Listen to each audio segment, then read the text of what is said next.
Lockett will play, and that's my understanding as well, that he'll be out there tonight despite being limited in practice this week with a knee injury. You remember the game that Lockett had against the Cardinals the last time was hugely effective. The Seahawks are looking for more out of that tonight. Again, this team has turned over the football. Having Lockett out there would help. Chris Carson, listed as questionable. My understanding is he's unlikely to play. He's missed the last 3 games. This would be the 4th straight game he would be missing with a foot injury.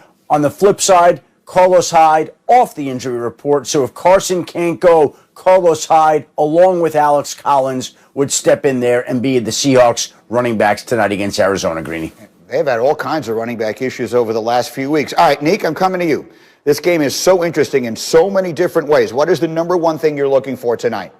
I think Kyler Murray really has a measuring stick right now because of Russell Wilson is on the other side. Russell Wilson is the guy that Kyler Murray is compared to most because of their height and somewhat of their playing ability. And I think that Kyler Murray has really great opportunity coming off of that great Hail Mary. He has everyone's attention to be in prime time and to go up against, frankly, a pretty bad defense. Kyler Murray could really cement his MVP candidacy and get himself a lot of attention and a lot of new fans tonight in prime time against a bad defense, while we'll be looking at Russell Wilson on the other side doing a more advanced, a more developed version of what Kyler Murray is doing. He might come out of tonight as one of the MVP frontrunners, even though right now he's in the conversation.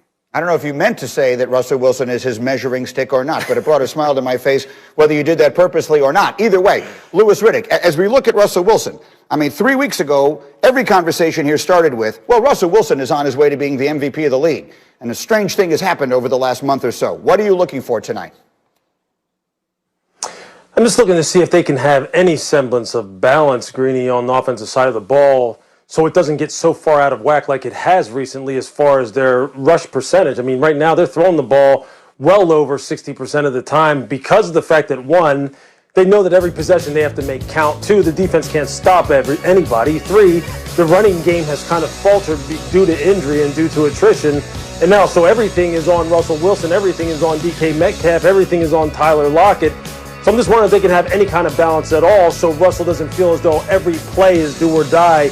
And then all of a sudden, you know what happens when that's the scenario. He starts forcing footballs. They start, subjecting themselves to turnovers, and then they have no shot. So that's really what I want to see, because if they get in a shootout with this team against Arizona, who has a much better defense, then they're going to lose the game. I just want to see if they can have any kind of balance at all and see if Carlos Hyde can kind of pick up the ball for Chris Carson. How do you see it, Shefty? It's a critical game, obviously. There's a 3-way tie right now at the top of that division. The Rams will play actually on Monday night. Louis, you have that game, and we'll talk about it further. But this one obviously has a lot at stake. How do you see it, Shefty? Well, amazing how it all fits together according to what Louis is saying, right? Again, Chris Carson's injury. Over the last 3 weeks, Russell Wilson has turned over the football more than anybody in football at this point in time. And so the lack of the running game has led to all the turnovers that has led to this team suddenly stumbling. But the fact of the matter is still that this division, the NFC West, is as strong as basically any division in all of football, and this division very well could produce at least 3 playoff teams, especially with the expanded playoff field of 7 teams in each conference, potentially even 8 if the league has to expand later. But this tonight, I think, is a preview of 2 teams headed to the playoffs. Yeah, some numbers on Wilson that are remarkable. He's thrown 3 interceptions in the end zone this year. He had never thrown more than 1 in any season before. Okay, so that's tonight's game. We have an eye on that. Meanwhile, the big story in the NFL this week, of course, involves the injury to Drew Brees and his ribs. Our Ed Werder reporting that after seeking a second opinion on the injury, the original diagnosis, collapsed lung, 5 fractured ribs, that was confirmed. Doctors have not yet determined a time frame for his return, according to Ed Werder. Again, we had heard that maybe the very optimistic side of this was 3 weeks. Others have said they think that more realistically is something more like 5 or 6 weeks. So, Shefty, is there any question that Jameis Winston becomes the starting quarterback for as long as Brees is out?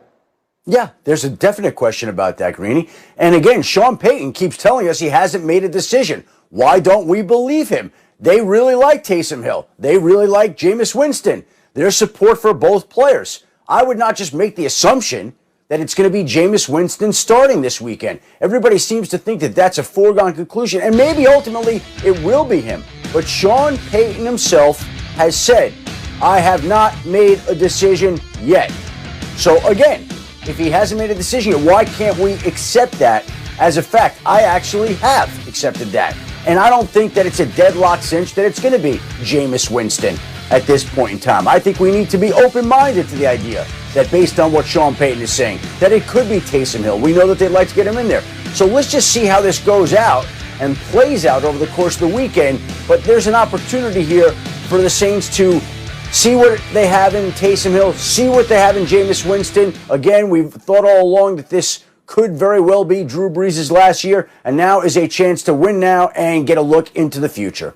Listen, I'm asking for a friend here, but Jameis Winston was available on waivers in a fantasy league, and someone I know, namely me, might have just thrown him on his roster yesterday. So you're telling me starting him this weekend would feel like a very risky maneuver? I don't know why you would start him yet, Greeny. Okay, fair enough. You heard it right there from Shefty. I'm not going to lie to you. That just sent a little chill down my spine. Let me show you some numbers in the meantime here that I think you will find interesting. Hembo sent this out yesterday.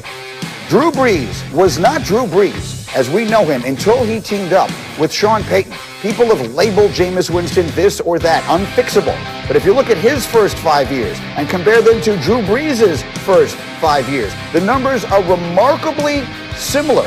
Brees became the icon that we know when he got to New Orleans and teamed up with Sean Payton, which leads you to wonder, could Sean Payton work that kind of magic with a still young and obviously ridiculously talented player in Jameis Winston? And D. Wood joins the conversation, but Lewis, I'll start with you. How do you see that? Do you see Sean Payton being able to work some magic and turning Jameis Winston into the player that we all can see he could potentially be?